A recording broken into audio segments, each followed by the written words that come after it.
for the last couple of flies, we're going to go to the top of the water. I'm changing my silk to a Roman Moser Power silk. It's very fine, it's like a GSP style of silk. And we're going to go up to the drives for the last couple. I said I haven't got a C1 to go on them some days, but I just get the feeling that this is screaming out for a dry fly. Like. So I'm going to start with looping hoppers. It's not everyone's favourite type of dry fly, but they can be very effective. I'm going to go with the white Spanflex. Now I like Spanflex. I don't like wire, but I do like Spanflex in my dry flies. It does tend to pull the back end of the fly down into the water for me. So they semi-submerged entry set.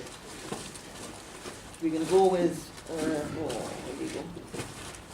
Talking about organisation. We're going to go with an olive colour dry fly, a dun colour dry fly. If I can find a nice, rich colour olive to show you. Something like the stand out on the TV behind me.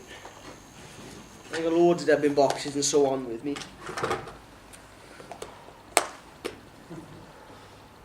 A nice medium-ish colour olive. This is an SLF. I don't mind a shiny dry fly. Some people say you need them absolutely matte. I'm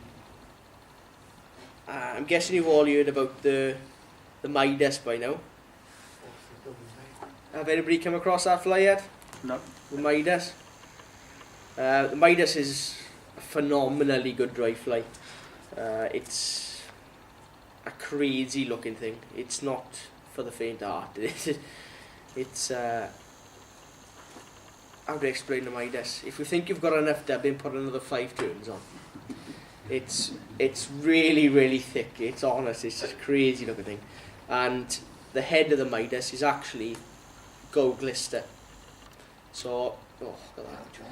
So when we talked about putting shine into dry flies and keeping them all matte, it doesn't really matter. From my experience since coming across the original Midas pattern, it really does not matter when it comes to a little bit of shine in your dry flies.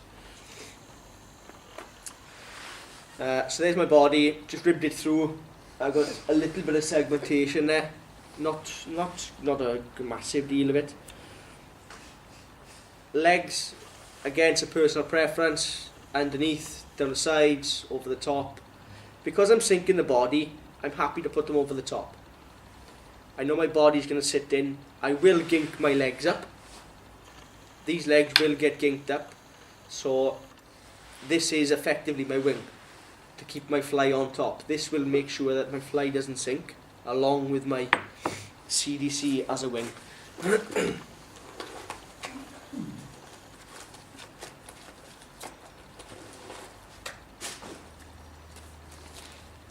I use this fella, a lot of you know him. Oh, there we go. Cookshell fly fishing. As good as it gets in CDC. I've gone to France, selected, and yeah, alright, they were good, but for what I paid for it, no, it was expensive. It was very expensive for what I got regarding selected CDC. And the amounts that I use dry fly wise it wasn't worth me paying the extortionate price.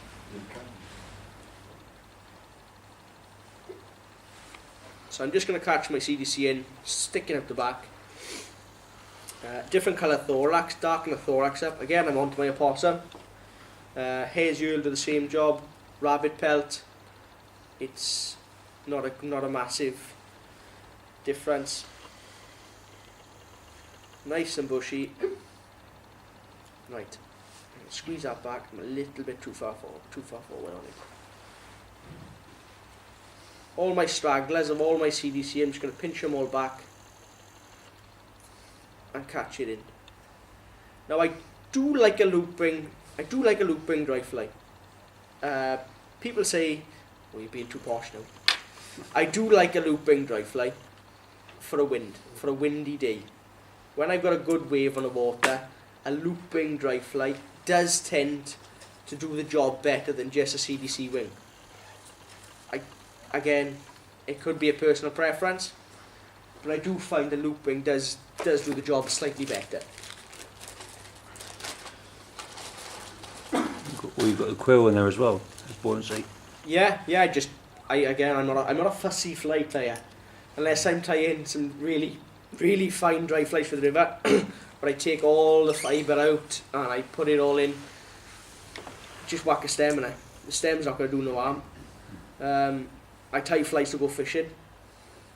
I don't tie them. Well, I do tie them for shows, but 90% of my flies are the flies that I use day in, day out. So they're not tied to give anybody any false info or anything. Stick the stem in it, don't worry about it. They're not going to notice the stem. They're not going to take it just because you haven't put the stem in it, basically. So I'm just going to catch this dun colour hackling. Slightly darker than my dubbing. Sorry, I got my fingers in the way, you know.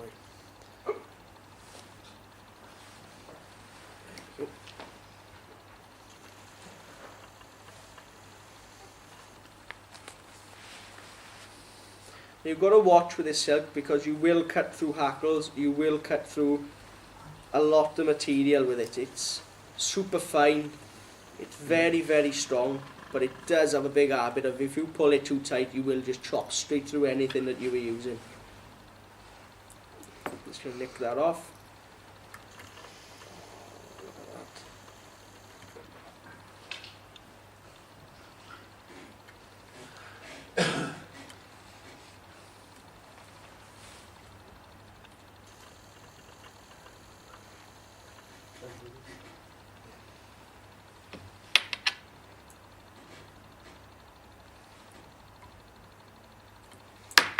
It is big, it is scruffy.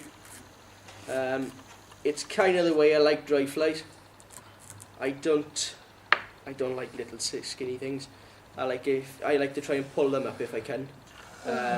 If I remember that day on the Y, I used a very, very big Comparadun pattern for the March Browns or the Brook Dun patterns. My dry flies do tend to be a little bit big and lumpy. And I tend to clip the bottom off them if I can get it off, so they sit flat. And of course that wing, as I said, will give me my buoyancy along with the CDC.